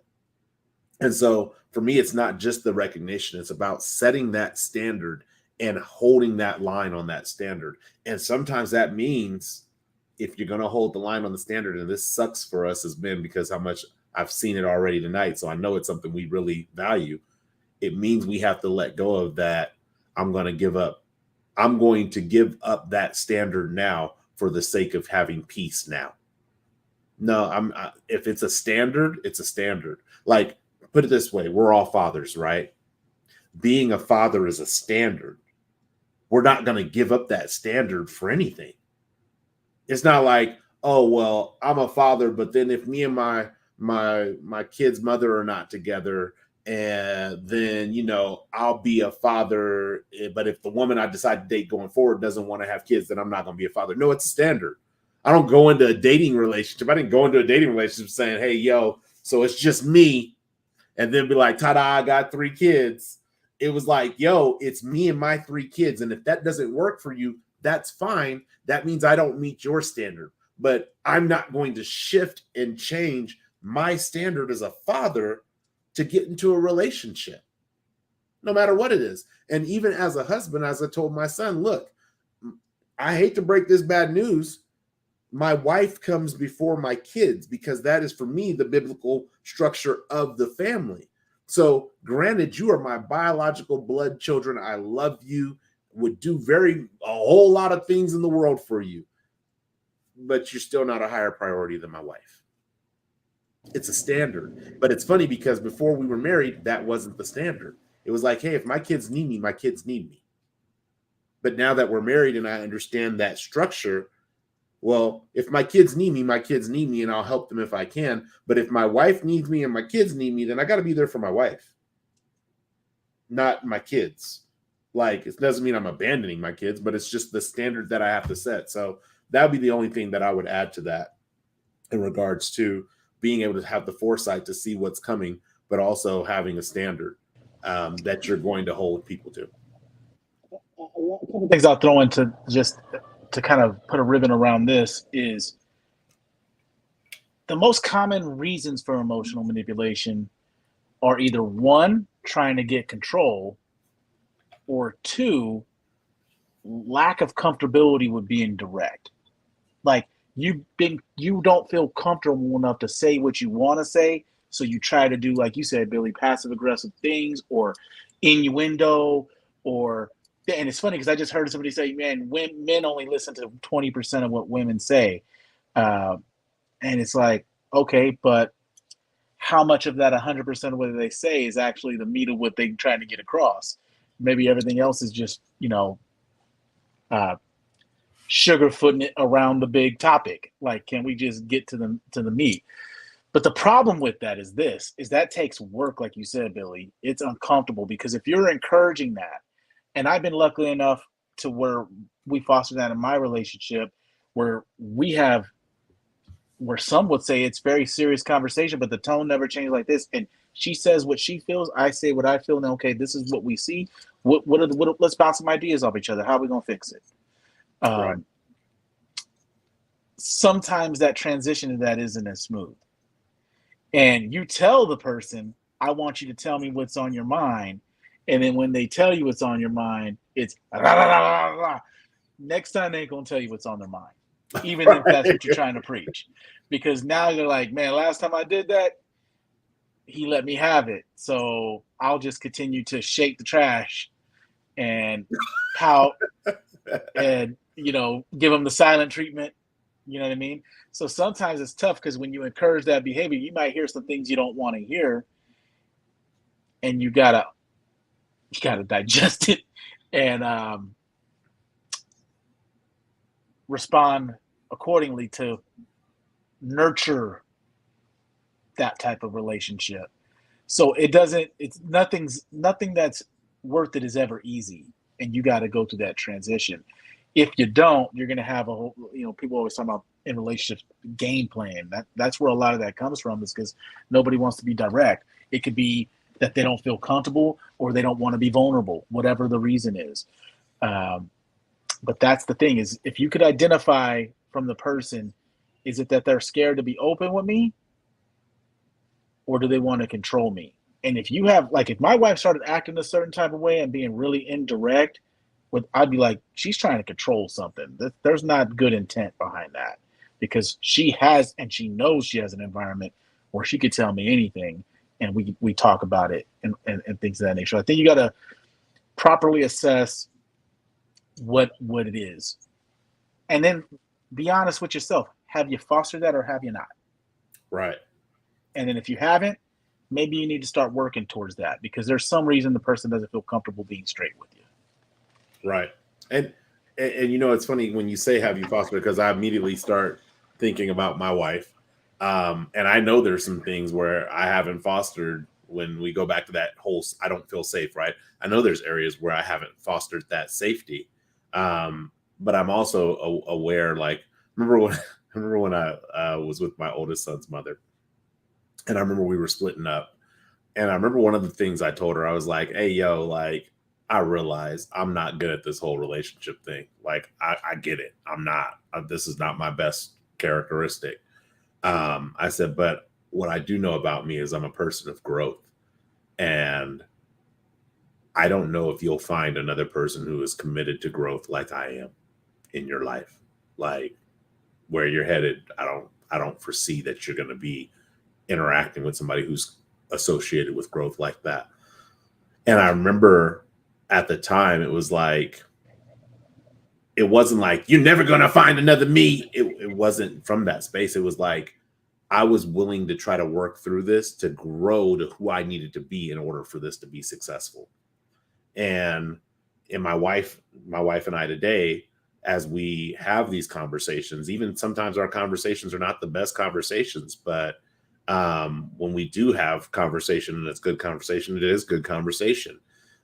The reality is we were kind of like talking about our relationship, and it was like, this is probably the most difficult relationship that either one of us have ever been in. And at the same time, it's the most healthiest relationship that we've ever been in. I remember talking about my wife to a friend of mine, and they were like, so do you think this relationship is going to work? And I said, any relationship can work or fail. That's, it's the people involved in the relationship. I said, but one of the things that I really love about my wife is her willingness to communicate through things and grow. And communicate through things and grow. And from the emotional manipulation standpoint, for me, I'm always looking at like, is this like in poker, right? People have tells. Is this your tell? Like, you getting ready to bluff, or you getting ready to, like, you really have a good hand? I look at emotional manipulation like that. Is this your tell? Is this, you don't have a leg to stand on, and every time you don't have a leg to stand on, this is going to be your go-to? Because if so, then I'm going to get some anti-air and I'm going to knock all that out the sky. But if it's not, and it's really just a growing pain of all the trauma from the relationships that she's been in, all the trauma from the relationships that I've been in, that's something that you can actually work on. And so I would add that to the reflection, or to be able to identify something. I think at some point, don't get me wrong, if it's probably not my wife, I'm okay with just walking away. Like, you could be like, I'm going to emotionally manipulate you. And you'd be like, hello, because I'm gone already. Like, but at some point, as we mature as men, and that's not an age that we mature at some point, as we mature as men at any age, I think it's about really understanding that no matter who we're with, at some point, the only way you're going to get to the end of the line or together is through that communication component, Glenn, that you were talking about. So that's kind of like where I think about the relationship that I have and the relationships that I've left. I'll say this, and I'll leave it at that for this particular one. In my previous relationship, I was dealing with somebody who was emotionally manipulative, and I didn't realize the cycle that was taking place. It'd be like, I get so frustrated because I had held my tongue or didn't hold my tongue, and I'd be like, I'm out, I'm leaving. And then this person would transform into the person that I wanted them to be, right? Like, all of a sudden the house is clean, dinner's being cooked, kids are getting ready for bed on time. Like, all of a sudden everything that I wanted would just magically manifest. And I was like, oh, okay, well, I can stay. And I go back to stay mode. And slowly but surely, they would turn that emotion off and become back to who they really were. And it sent me right back through the roof. And probably through a cycle of about 4 or 5 or 6 times of going through that, I remember when I finally said, hey, I want out of this relationship. And at first it was like, I want out of this relationship. And here's the psychology to me behind emotional manipulation. I believe I wanted a divorce, right? But instead of saying I wanted a divorce, as a man, you don't want to hurt this person's feelings. And so you're like, why don't we take a break, right? First off, there ain't no such thing as a break in a marriage. So if you take a break, you could take a hike. Like, that's how I feel like it's really that simple. But it was like, why don't we take a break, take a year, find out if this is the relationship we want. Now, I know for me, I'm a person who, if I'm going to work on me, I'm going to really work on me for that year, right?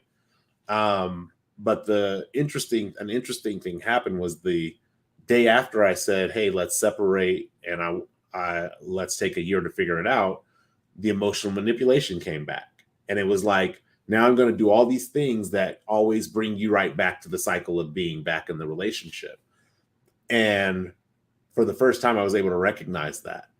And instead of being like, oh, see, she's doing what I want her to do, I can't leave her while she's doing what I want her to do, right? The next day, I was like, I want a divorce. I was like, I'm not playing that game anymore. Like, all my little tokens that were lined up for me to have next on Street Fighter, they're all gone. I'm not playing that game anymore. And it was simply like, I want a divorce. And I said, and I understand how confusing this is going to be because you're doing the things that I said were important to me, but you're doing them because of a state of crisis, not from a state of genuine love and affection that you want to be this person to me. And so it's my responsibility, and I'm going to tell us as all men, it's our responsibility when we find ourselves in cycles of emotional manipulation that we break that cycle. Because especially if we have sons, we are training them and conditioning them to say, oh, that's just how life is. It's no different than growing up in domestic violence. Oh, we beat each other up here. Oh, that's just how love is. And so I would ask you guys, when you find yourself, or have you ever found yourself in emotional manipulation cycles, and how have you broken those cycles, or are you still stuck in them now? But don't say that. Just put your fingers up so I know you're safe. Handled it with divorce. There you go. But I think that you bring up some good points. There's varying degrees. Just because somebody's emotional manipulative doesn't mean they need to be cut out from existence and put on a rocket and shot into space and eradicated from all humanity. A lot of it could be worked on. It's all going to come down to that A word again, though. Are they accountable for it? Are they willing to work? If they're willing to work, if you're willing, I'll give you a lot of leeway. But if you're unwilling and you're ignorant to the fact that you need work, and you don't see a problem, like I be seeing these videos where he gonna love me for who I am. It's like, this is who you are. Someone has to love you like that. That won't be me. Good luck. But just kind of seeing, we're trying to be empathetic again. The empathy and the accountability. If you could try to be empathetic to why somebody feels the need to go through that, and try to create an environment to where they don't need to do that anymore. It's funny because I know why that the next day you want a divorce, because it pissed you off, because by her doing that, it showed she knew what you wanted the whole time and only held it over you when she needed to. That is wrong on so many levels. It's crazy. And then you're the bad guy, right? Right. Because that's how that works. So that's what you've both of you hit on some great points tonight. I'll turn it over to you, Glenn. Nah, you guys have been putting the red bow on every question. I think for me to kind of even just keep it short, not so much now, right? And again, it required a lot of growth. It required a lot of self-reflecting and being like Billy had mentioned, like he's a person that is, if I'm going to work at being better, I'm going to work at being better. And I kind of, can echo those same words. Like that's just me. So I feel like when it was like that in the past, like I had to grow. Like I had to deal with some more deep rooted issues and figure out why do I even allow this to happen? Or why didn't I recognize these signs? Because the signs have always been there. I was just blind to the signs. And so, so for me, it was I need to exit so that I can grow.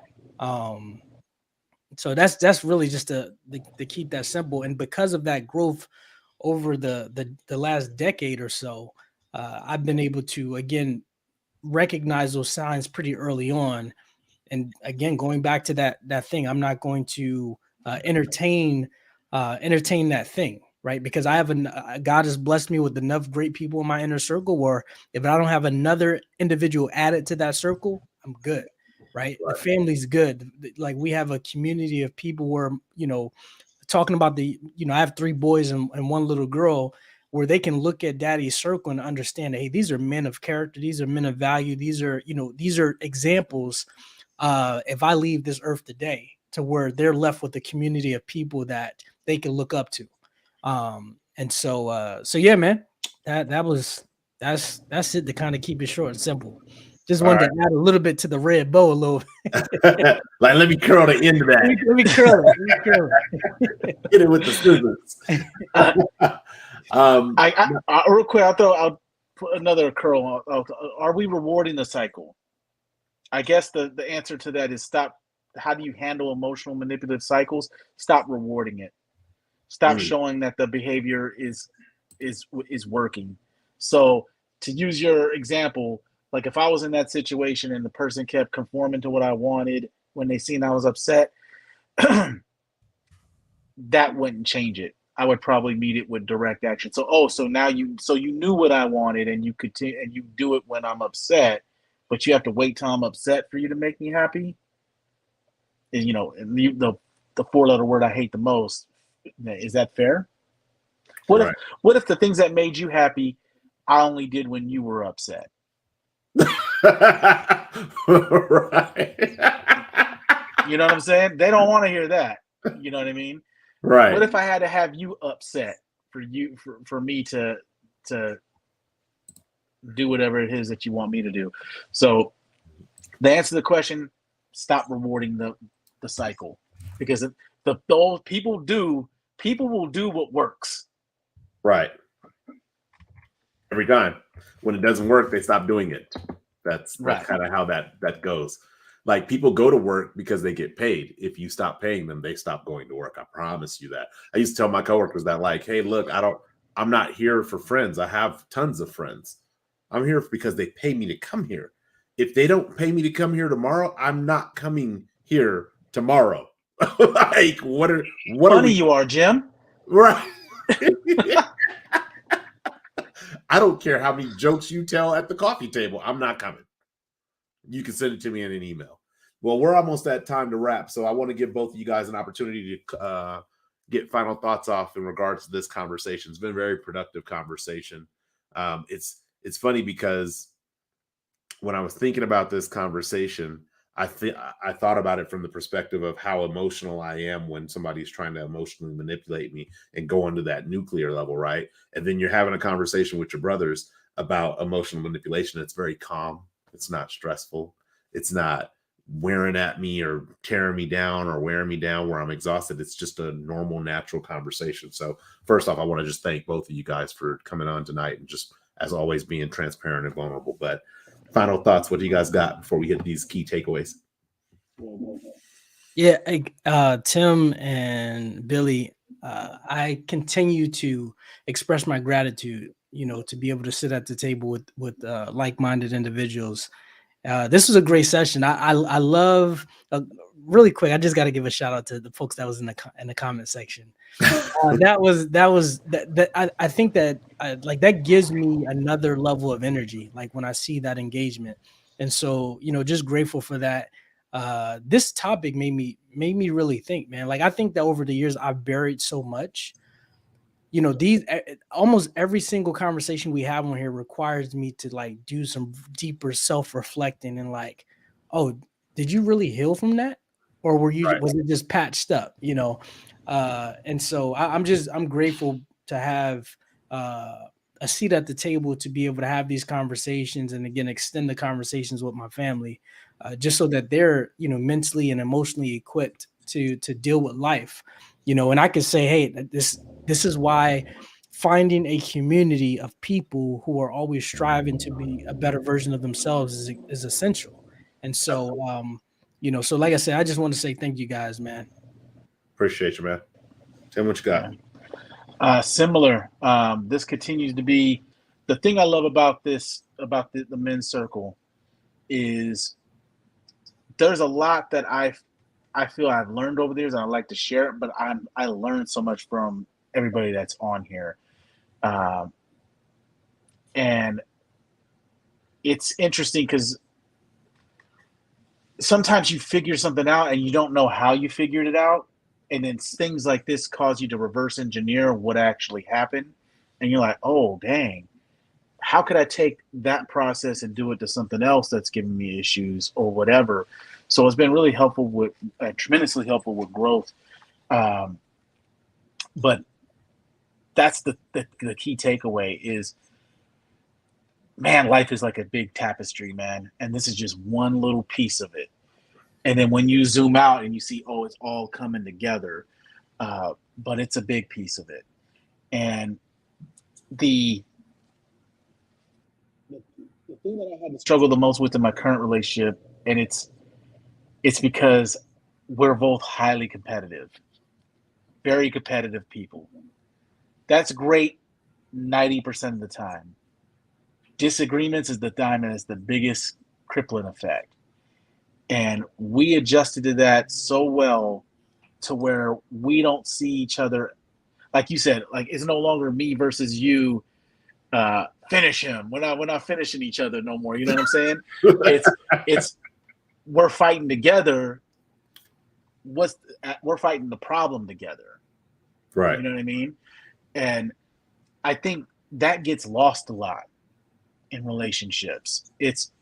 We look, and it's like that in our culture rampant right now too. It's this happened. Who's to blame?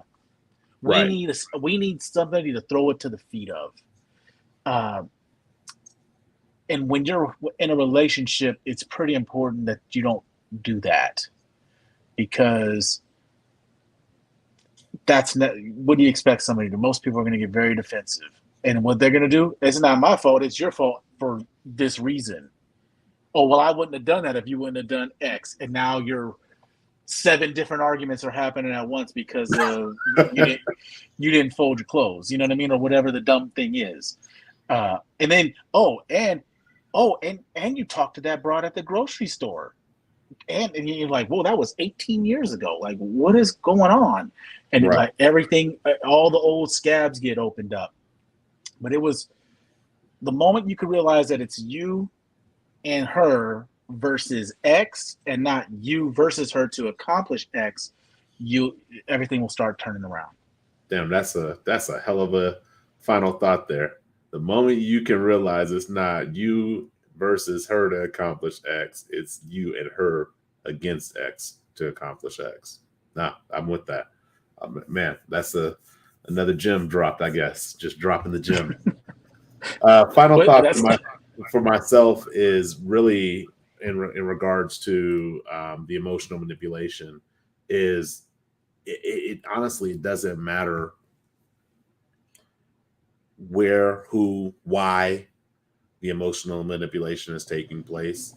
The best defense or fortification that you can do when it comes to emotional manipulation is going to be to improve yourself, to be more reflective, to be grateful. Like I literally today when I was getting ready to come downstairs to get ready to start this session up, I just was like, man, I have a great life. I'm going through tons of stuff, but I was like, man, I have a great life, like a great life. Like that's wild to just like in a moment of just living your life to be like, dang, my life is great. And part of that is because I have peers around me who are growing. I have a wonderful life partner. I have tons and tons and tons of friends and family that love and support me. But I think that one of the hugest parts of that is my propensity to grow. And I think that's why I think life is so great, because as great as it is right now, I know that's not the end of it. It's going to continue to grow. It's going to continue to progress. And so when it comes to the emotional manipulation part, I think it's almost like if you want to avoid getting a cold, you pump your body full of vitamins and nutrients that will help you fend off infection and disease. That's how we can best address the emotional manipulation when people are trying to emotionally manipulate us. We're going to go into some of that next week in 2 weeks.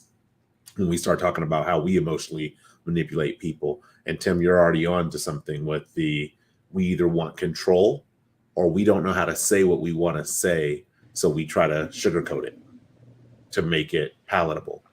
It's like, nah, if it's nasty, it's nasty. My wife has this thing. She's probably gonna hate that I say this, but she has a thing where she'll spit out food if it doesn't taste good. And I remember one time we were at this party, and she had tried this piece of food that I could immediately tell by the look on her face that I was like, she's not swallowing that, and it's probably hecka nasty. So sucks to be you, but so she was like, "Do you want to try it?" Nope, I sure don't.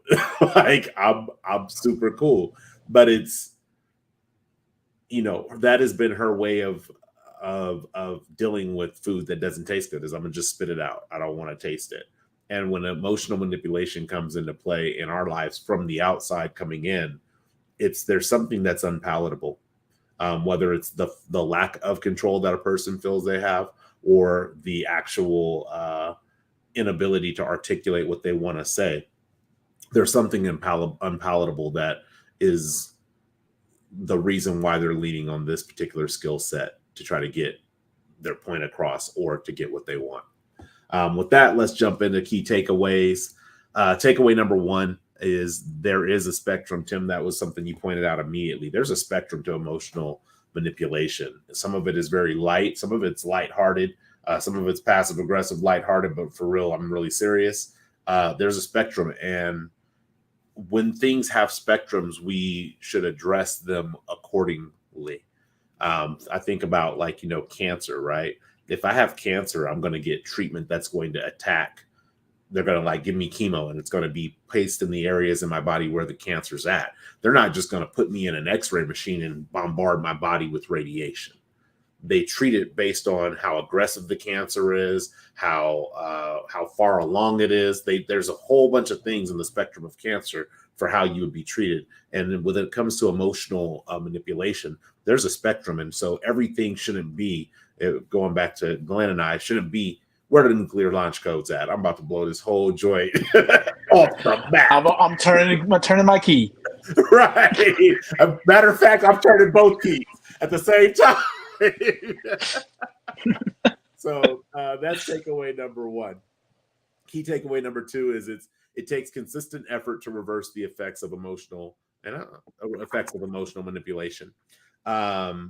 It's going to take consistency. If you're overwhelmed in your relationship, you're overwhelmed with emotional manipulation, or you're overwhelming the other person with emotional manipulation, it's going to take consistent effort to get away from that. And think that that's going to happen overnight. One of the things my wife has definitely taught me in this relationship, she says, babe, I'm not going to get it right the first time, the second time, the third time, maybe even the fourth time. I need you to be patient with me. That consistency, though, is, hey, I get it. You didn't get it right this time, but I'm consistently going to call you on it and say, hey, babe, this is not how we should be approaching this with each other. I'm going to be consistent. And over time, it's just like going to the gym. Over time, you're buff. Well, how'd you get so buff? Well, I've been going to the gym for 4 years. But on the first day I went, I could barely lift any of these weights. And so that's key takeaway number two. Takeaway number three is be willing to ask what message they are trying to convey. Again, I believe that emotional manipulation comes from a space of a person's lack of self-worth, insecurity, lack of control, lack of communication ability. So what are they trying to convey? And if you're less concerned with the emotional manipulation and you just set that to the side and not interact with that and allow that to filter out and get the message, then you start making actual progress on overcoming emotional manipulation in your relationship, or overcoming when somebody tries to hit you with the emotional manipulation boomstick. The fourth takeaway came from you, Glenn. Pause, reflect, and communicate. Be willing to take a pause, take a breath, and in that breath, be willing to reflect and assess where you are at long before you try to communicate into the emotional manipulation trap. It's a trap. You know it's a trap. The moment you see it coming, you know it's a trap. Why would you run out to greet it with open arms? take a moment to pause, take a moment to reflect, and then communicate as effectively as you can. Even if that communication is I can't deal with this right now. I can't communicate with you with you about this right now because I'm not in the space yet to where I can communicate it in a healthy manner. That's fine. It's still communication, but pause, reflect, and communicate. Takeaway number 5 is be clear about what emotional manipulation looks like. Again, if you don't know what it looks like, it's going to sneak up on you every time. Emotional manipulation is a ninja. It has practiced the arts of ninjutsu at the finest establishments. And because of that, if you don't know what it is, all of a sudden you're going to be walking and it's going to be right behind you and it's too late. It's like being robbed at gunpoint. Once the gun is out, it's too late to do like the self-defense duty. Like what you do is you block this way and then they turn the gun and shoot you. Like, what are we talking about here? Like, stop. If the gun is out, it's too late to pull your gun. Give up your wallet or give up whatever it is. And the same aspect for emotional manipulation. If you don't know what it looks like, it's going to sneak up on you every time. And you're going to be like, why am I reacting to this? I don't want to react to this. Then you need to get better at identifying what it is so you can see it coming before you get to your reactive state. Key takeaway number 6 is not all emotional manipulation is about control. That's why I gave other aspects of emotional manipulation, because we as men, I believe that it's a domination type thing. You're trying to dominate me. I'm the man. You ain't going to dominate me. And so it becomes about control. So I'm going to say probably at least I would give us 50% of the time. It becomes about control because of us, not because the person who necessarily is emotionally manipulating or attempting to emotionally manipulate us is trying to seize control. So that's number 6. And finally, key takeaway number 7, shout out to Tim. Stop rewarding emotional manipulation. We teach and condition people on how to interact with us.